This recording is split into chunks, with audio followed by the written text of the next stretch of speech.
Back in 2021 in the Tokyo Olympics, there was roughly 20 million people gambling legally on the Olympic Games. Now, with 38 states and Washington, D.C. legalizing sports betting, today on the Paris Olympics, 164 million people have the ability to wager on the Olympics legally. Now, not everyone that goes out and gambles ends up getting addicted to it, but I'm someone that did, and it can happen to anyone. In today's video, I'm going to go through some shocking statistics about the gambling that's happening on the Paris Olympics, as well as the wider implications of gambling addiction on the United States and around the world. My name is Rob, and as I mentioned, I'm in recovery from a gambling addiction. I made my last bet November the 12th of 2022, and now I create videos like this aimed at helping people watching to avoid making the same mistakes with your life that I made with mine. So if you want to continue to live a happier and healthier life, or if you want help if you're struggling,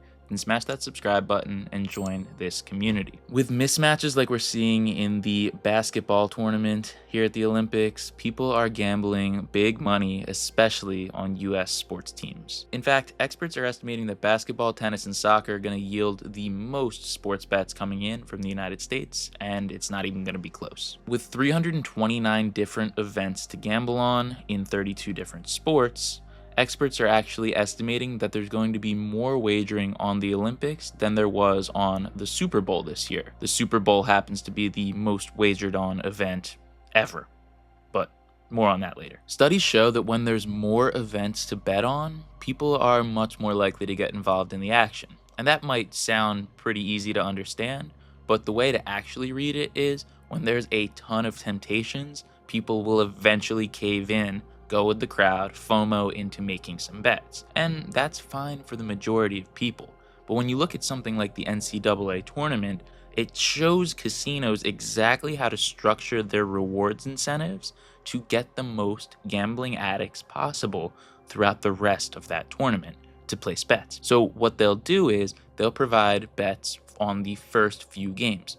Bet on the men's basketball game, game 1, and get a free bet for game 2. These are bets that you've likely seen either advertised to you on social media or on TV. What those studies also showed was that the first couple of bets typically don't have that much money invested per bet. But as the games go on and people keep coming back with those promotions, the amounts that they're wagering begin to go up. And of course, the number of people betting drop off. And what you'll see is the people struggling with gambling problems are the ones that are making the bets in the later rounds on average. This gives casino operators a clear incentive to spend a ton of money when it comes to their marketing, knowing that the people that they were trying to lure in through that marketing, they're gonna be there when the last games come around. The reason that I decided to make this video today was because I heard this shocking statistic. Once the Paris Olympics have wrapped up, it's estimated that $10 billion would have been spent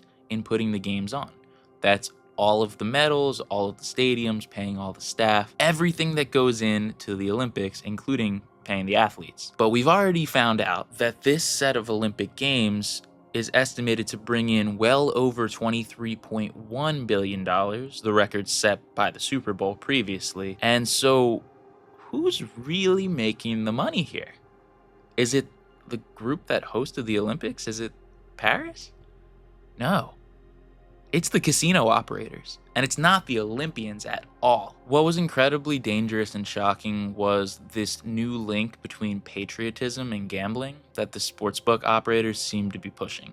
It's in fact quite disgusting, actually. So Kevin Hennessy, a spokesperson for Fanatics Sportsbook, which, side note, I think is going to be one of the worst operators over the next couple years, because when you buy clothes, they give you free money to gamble.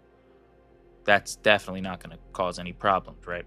But anyways, the Olympics open up a lot of possibilities. Patriotism, non-traditional sports, and star-studded teams, especially in basketball, lend itself to an exciting couple of weeks. How to translate this?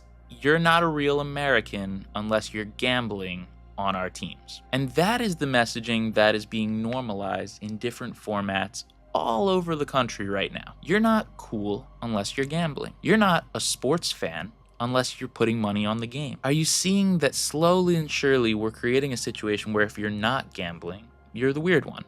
And if you don't believe me, check out some of the comments that I get on my social media whenever I post a video about my gambling addiction story. So since the last Summer Olympics, we've seen an incredible rise in the amount of legalized gambling, particularly legalized sports betting. And a study came out that you're 20% more likely to have a gambling problem now than you were back before all of these things were legalized. While I think the 20% is remarkably low in terms of an estimate, it still goes to show that even though nothing has particularly changed about the way that the sports are played, you become much more likely to get addicted to gambling on them since it became legal to bet. Meaning that all the ads, all the pressure, and all of the normalization of gambling has led to more people struggling with a problem. And still, the majority of people won't get addicted to gambling. But when you look at where casinos make their money, they wouldn't survive if people didn't get addicted to gambling. One study came out that said that between 85 and 86% of casino profits came from just 5% of the players. And what 5% do you think that was? People who struggle with a gambling addiction. We've seen a shift from VIPs being these high rollers living in casino suites to someone who just gambles a little bit more than the average person. And these VIP candidates are reactivated over and over again by these hosts that convince them that they're special, they're going to win big, and that if they come back to bet at that casino, their life will get better. We're seeing the constant manipulation of people with problems for the profit of an industry that's going to take $1 trillion from American citizens over the next 5 years. So yeah, you might be watching this video and you might be thinking, this guy's whining a lot, this guy's crying a lot. But really, I've just been through it. And I know what's coming the way of people that are going to go down this path. With all of these sign-up offers, all of these massive events that people are gambling on and the casinos are promoting them to gamble on, we're going to see more people than ever gambling. And when more people than ever are gambling and the resources to get help for gambling aren't increasing, we're going to see a massive problem. Over the next 10 years, I believe that gambling addiction will be the worst addiction to ever strike the United States. The long-term effects of a gambling addiction go far beyond just losing money. You can lose the time that you would spend with loved ones, you can lose your ambition, you can lose your sanity, as all of the good things in your life begin to fade away. If you feel like you're struggling with a gambling problem or you know someone that's struggling of any nature, then I want you to watch this video that I put together where I share my gambling addiction story. It is so important for you to remember that you are not alone. I'm here for you, this community's here for you, and life is worth living. And once you know you're not alone, you can begin to get better. All of that is going to happen one day at a time.